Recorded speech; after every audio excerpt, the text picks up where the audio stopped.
हाँ भाई नमस्कार। तो अपन शुरू करते हैं अल्फा हाइड्रोजन काउंट करने की सीरीज में, क्योंकि ये बेसिक ऑफ हाइपर कॉन्जुगेशन है। ये सब होने से आपका हाइपर कॉन्जुगेशन बहुत अच्छा होगा। तो इसमें आपको क्या करना है, find the number of alpha hydrogen carbocation. अब हम कैटायन में अल्फा हाइड्रोजन काउंट करेंगे। तो आपको क्या करना है, वीडियो पॉज करना है, आंसर लगाना है और फिर आगे का वीडियो देखना है। ठीक है, चलो। तो ये पहला क्वेश्चन क्या है हमारा, ये तो कैटायन में अल्फा कैसे देखते हैं, कैटायन से directly attach carbon, alpha carbon alpha carbon. तो इसमें कितने अल्फा हाइड्रोजन हुए हमारे, 6 अल्फा एच। ठीक है, सिमिलरली ये कैटायन से ये अटैच अल्फा कार्बन, ये अल्फा कार्बन, इसमें कितने हुए हमारे 5 अल्फा एच। ऐसे ये कैटायन के attach alpha carbon alpha carbon alpha carbon. Next carbon कौन सा होगा, beta carbon beta carbon beta carbon, alpha के पास वाला बीटा। तो कितने अल्फा एच हुए भाई, 6 अल्फा एच। ठीक है, इनको ट्राई करो। इसमें भी हम, अच्छा ये रिपीट हो गया शायद, अल्फा अल्फा और अल्फा। कैटायन से डायरेक्टली अटैच कार्बन को अल्फा बोलेंगे, 6 अल्फा एच। इसमें भी कैटायन से डायरेक्टली अटैच कार्बन को अल्फा बोलेंगे, 6 अल्फा एच। इससे भी कैटायन से डायरेक्टली अटैच कार्बन को अल्फा बोलेंगे, 7 अल्फा एच। इनमें बताओ, कार्बोकैटायन से डायरेक्टली अटैच को हम अल्फा बोलेंगे, ये हो गया 9 अल्फा एच, है ना। ऐसे ही इस कैटायन से डायरेक्टली अटैच कार्बन, ये हो गया हमारा 1 अल्फा एच। 9 ट्राई करो। कैटायन से डायरेक्टली अटैच कार्बन को अल्फा, 4 अल्फा एच। इसे डायरेक्टली अटैच कार्बन को बोलेंगे अल्फा, 4 अल्फा एच। ये alpha carbon alpha carbon alpha carbon, alpha carbon से अटैच हाइड्रोजन को अल्फा हाइड्रोजन बोलेंगे। तो 3 2 2, 7 अल्फा एच। इनमें ट्राई करो। ट्राई किया आपने, वीडियो पॉज करो, ट्राई करो, फिर आगे बढ़ते हैं। 12 में बताओ, ये है हमारा अल्फा, ये है हमारा अल्फा, ये हुए 3 अल्फा एच।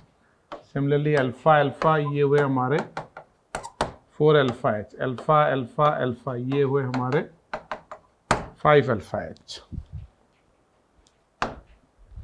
15 में बताओ, कैटायन से डायरेक्टली अटैच कार्बन को अल्फा बोलेंगे, ये हुए 3 अल्फा एच, अल्फा अल्फा, ये कितने हुए हमारे 4 अल्फा एच।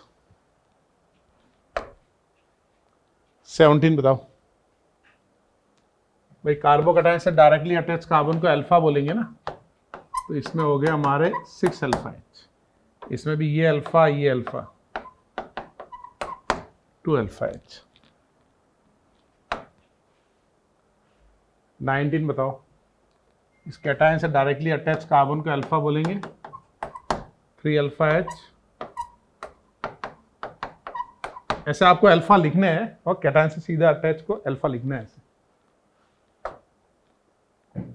21 में कैसा होगा, ये अल्फा कार्बन ये अल्फा कार्बन, तो कितने अल्फा एच हुए, 2 अल्फा एच। अल्फा अल्फा कितने हुए, 4 अल्फा एच। 23 में बताओ, कैटायन से directly attach carbon alpha alpha alpha 4, ये 0 है ना, 2 2 2 0। इसमें कितना, अल्फा 0 और अल्फा यहाँ पे 3 अल्फा, 3 + 0। ठीक है, तो हमारा ये प्रैक्टिस पूरा हो गया। मैं पहले आपको अल्फा एच की प्रैक्टिस कराऊंगा, फिर हाइपर कॉन्जुगेशन की अपन दूसरे प्रैक्टिस सेशन कंटिन्यू करेंगे। आप साथ साथ प्रैक्टिस करते जाओ, क्वेश्चन ट्राई किया करो, क्वेश्चन आपके करेक्ट होने चाहिए। वीडियो पॉज कर लो, थोड़ा टाइम लो और उसके हिसाब से फिर आप ट्राई करो, है ना। जैसे अपन IIT या नीट या जो कॉम्पिटिटिव एग्जाम की तैयारी करते हैं ना, IIT की या स्पेशली एडवांस की तैयारी करते हैं, तो उस समय आपके एक्यूरेसी इंपॉर्टेंट है। वहाँ आपकी स्पीड और ये सब चीज़ें तो लास्ट में सिलेबस के बाद वैसे ही बढ़ जाती है, लेकिन इंपॉर्टेंट है कि आप जो क्वेश्चन सॉल्व कर रहे हो उसमें जो कॉन्सेप्ट लगा रहे हो वो कॉन्सेप्ट आपका करेक्ट होना चाहिए। इसलिए थोड़ा टाइम लो, है ना, थोड़ा आराम से ठहर के क्वेश्चन को करो, है ना। उसके एक्यूरेसी जहाँ गलत हो रही है वहाँ सोचो ये गलत क्यों हो रहा है ना। कॉन्सेप्चुअली तो बिल्कुल गलत नहीं होना चाहिए। अगर हो रहा है तो वो सेम कॉन्सेप्ट की गलती सेकेंड टाइम अपने को नहीं करनी है। सेम गलतियां रिपीट हो रही है, इसका मतलब हम सही तैयारी नहीं कर रहे हैं। और अगर हम गलती कर रहे हैं लेकिन सेकेंड टाइम उसको इंप्रूव कर रहे हैं, इसका मतलब हम सही रास्ते पर हैं।